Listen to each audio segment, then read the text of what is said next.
तो कैसे हैं आप सब। हमारा नेक्स्ट क्वेश्चन है 25 हमने कर लिए थे, ये हम आदिकाल कर रहे हैं, ठीक है।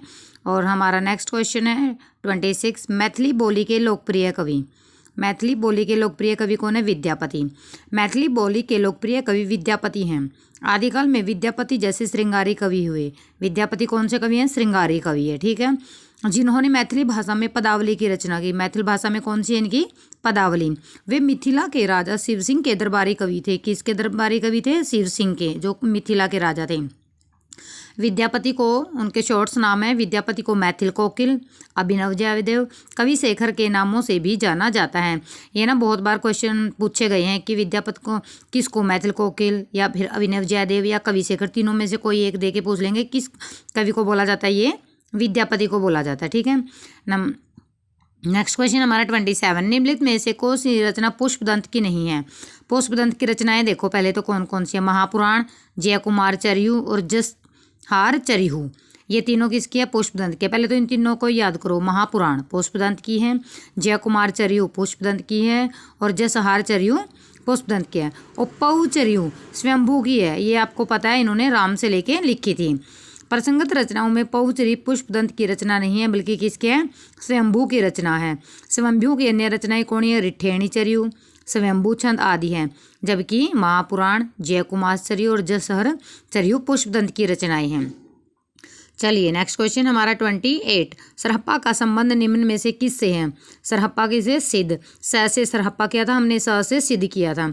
आदिकालीन कवि सरहप्पा का संबंध सिद्ध साहित्य से है। सरहप्पा को राहुल सांकृत्यन ने हिंदी का प्रथम कवि स्वीकार किया है। किसने? राहुल सांकृत्यन ने।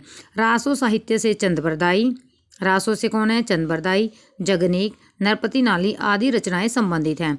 नाथ साहित्य से कौन कौन है? आपको पता ही है, गोरखनाथ, चरपटनाथ, चौरंगीनाथ।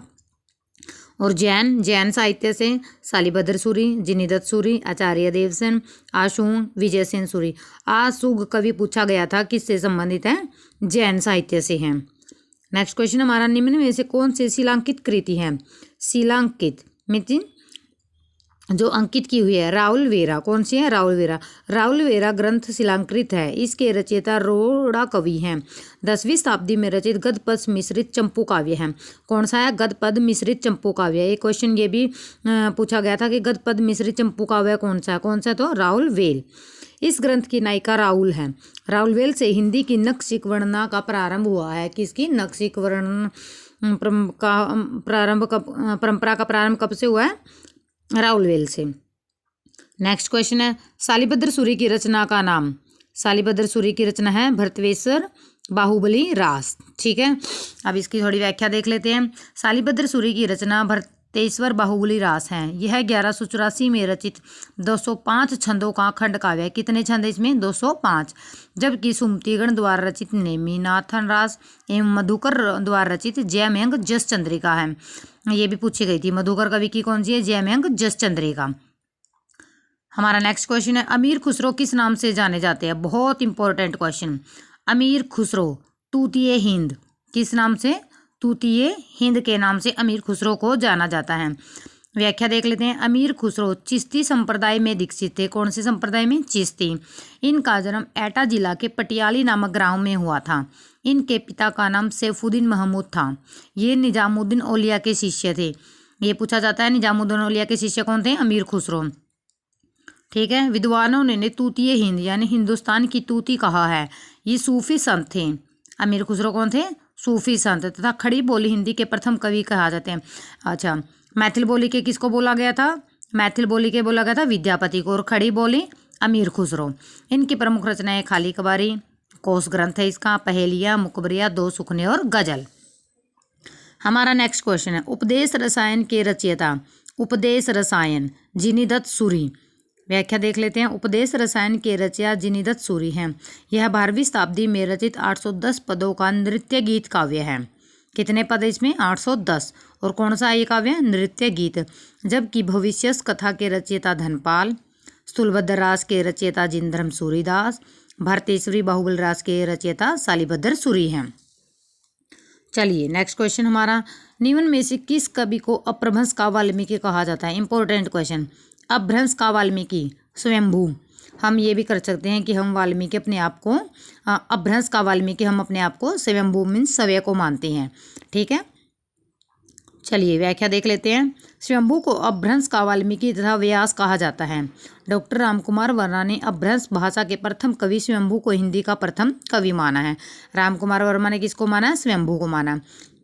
स्वयंभू 8वीं सदी के आसपास के विद्वान थे। इनको ही जैन परंपरा का भी प्रथम कवि कहा जाता है। जैन परंपरा का प्रथम कवि किसे कहा जाता है? स्वयंभू को। रिठेणी चरयू, स्वयंभू छंदस और पाउचरी, ठीक है, इनकी रचनाएं हैं। और पुष्पदंत को हिंदी का भवभूति। इंपॉर्टेंट क्वेश्चन, ये जो अंडरलाइन करके ना इनको बहुत इंपॉर्टेंट लेके चलना। पुष्पदंत को हिंदी का भवभूति, भवभूति, हिंदी का भवभूति कौन है? पुष्पदंत। जितनी बार हम रिपीट करेंगे हमारे माइंड में सेट हो जाएंगे।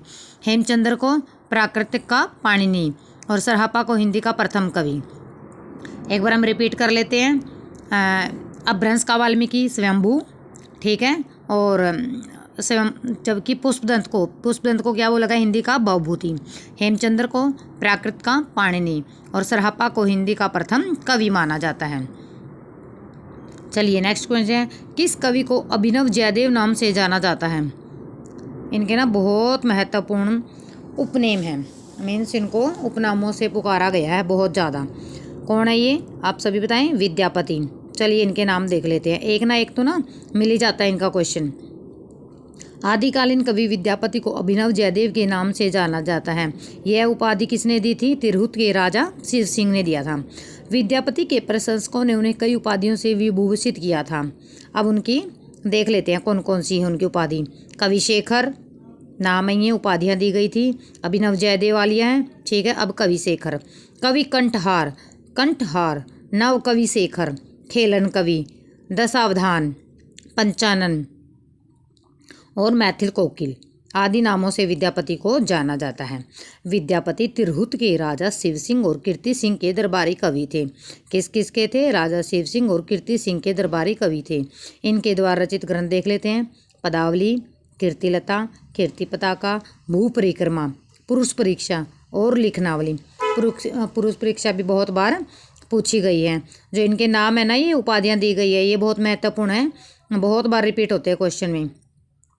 चलिए दोस्तों, ऐसे ही रिवीजन करते रहिए और हम सारे इंपॉर्टेंट क्वेश्चन करेंगे। और अपने चैनल को सब्सक्राइब कराएं, आगे बढ़ाएं। Thank you.